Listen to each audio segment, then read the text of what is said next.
Steve, I spoke to you a couple of days ago when we discussed the show in Liverpool, cracking show it was, and you said, right, I'll take a little bit of a break now for 3 weeks until we come back in Blackpool on the 14th, and we've got another show at the end of the month of May, but you made out like you weren't doing too much, but we just looked here and we've got 6 fighters on, as you just said there before, 5 different platforms. Yeah, I mean, it's good for the lads, isn't it? There's a lot of opportunities coming out at the moment, and I mean, obviously you don't want to talk about June and July, but we have got other fights for the kids on TV shows coming up, but yeah, in May, as you say, 2 shows for BIP, which is quiet for us, you know, one in Blackpool and one that we just announced in Doncaster, which is going to be a big event as well. But the away kids, the first one, Kane Gardner up in Scotland against an African with a tremendous record and a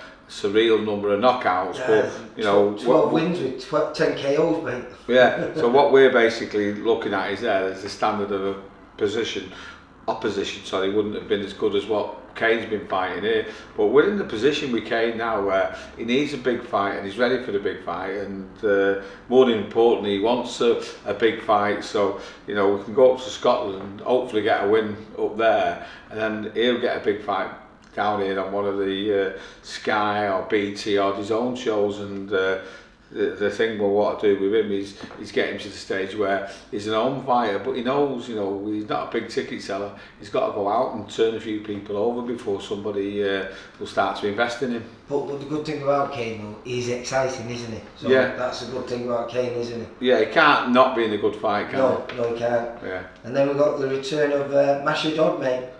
Yeah. I mean, last time he come out, you know, he was unlucky that, you know, they give the nod to. I think there's no one else in the arena that thought Masha would win Gibbs, that. Wasn't it? Yeah, he went on to win it, and everyone thought, and we thought Masha had won that fight, and so he kind of proved there's a lot left in him, and even though it was only 3 rounds, he was getting on stronger, and so the opportunity to fight on Channel 5 against Arlen Mubeck was too good to turn down. So that's where he is. He's going in the away corner, got London, live Channel 5, 13th for May, Masha Dodds, and hopefully he can perform like he used to do and pull off an upset. Do you know something? He loves being the underdog as well. He loves being the underdog. That's where he had most of his success, wasn't he? Yeah. Even when he was the champion, 9 times out of 10 he was the underdog. So I think Harlem could be in for a tough night, mate.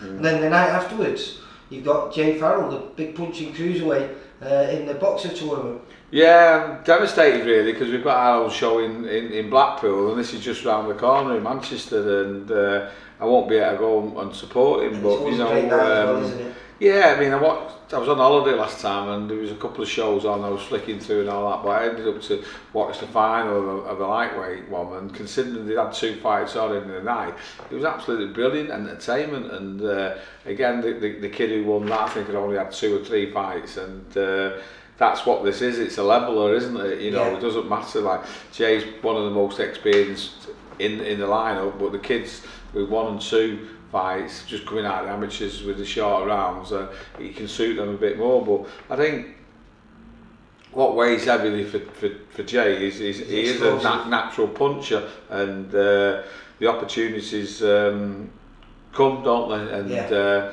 hopefully he can win it. But you look at it, don't know much about them, but they're all mainly unbeaten, and it's like a shootout, isn't it? You know what I mean? And let's hope our lad wins it. But you know, one thing for sure, there'll be some good entertainment. Definitely, mate.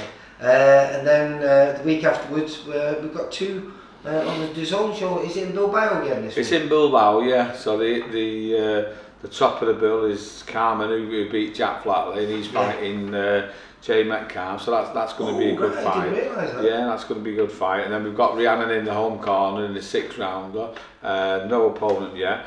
And then her friend and training partner James Moorcroft bit of a risky fight. Has took a fight which, to be honest with you, I told him not to, but him and Anthony Croller, his trainer, fancied it, you know, and you know, for an 8 rounder, it's a tough fight. The kid said the EU champion. Sorry, is it it's European Union champion, not the boxing union, which is the main European champion, but he's the EU champion. And you think you probably want to do that over 10 rounds for his title and get better paid, but he's just doing an 8 round on it. They fancy it. I'm always worried that even if he wins it, he won't get the win over there. Well, we've seen it on recent events where, you know, some of the decisions have been a bit, but not so much the decisions, the refereeing has been a little bit biased towards the home fighter. But do you know what? You go away from home, that's what you've got to expect. Yeah. But fair props to James and Anthony wanting to take it. And so when I was outvoted 2-1, I've said, right, get your sun cream packs and go over to Bilbao, and that's what they're doing. So are you going over, by the way? I can't. I'm on holiday that day, yeah.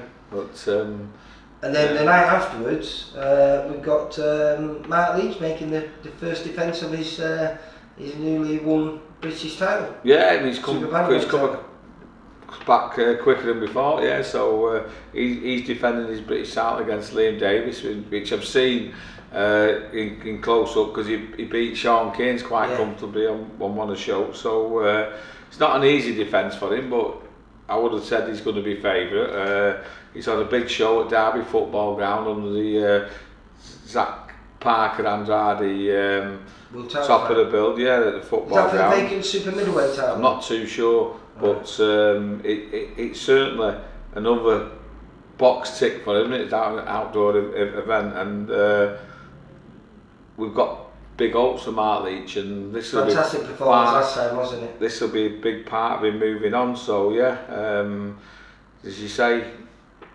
6 fights on the TV in May, plus we might get any more, you know, with pullouts and everything like that, on 5 different platforms, isn't it? So it's really good and gives us hope for the future, that we've got opportunities for all the other good kids that we could coming through. And as I say, we've got a lot of prospects in Blackpool and a lot of prospects in Doncaster who are moving forward on them, yeah. Right, well, I'll catch up with you so like a few days before the Blackpool show, and you can run through the lineup for who we've got down there. Yeah, no problem. Obviously, before the end of the month, problem. We go again as well. Yeah. So, nice one, good break this weekend, looking forward to it, yeah. Alright, mate. Cheers. See you. Bye. For all boxing info, news and latest interviews, amateur and pro, across the north, click and subscribe. VIP Boxing Promotions. Also, Twitter, Instagram and Facebook.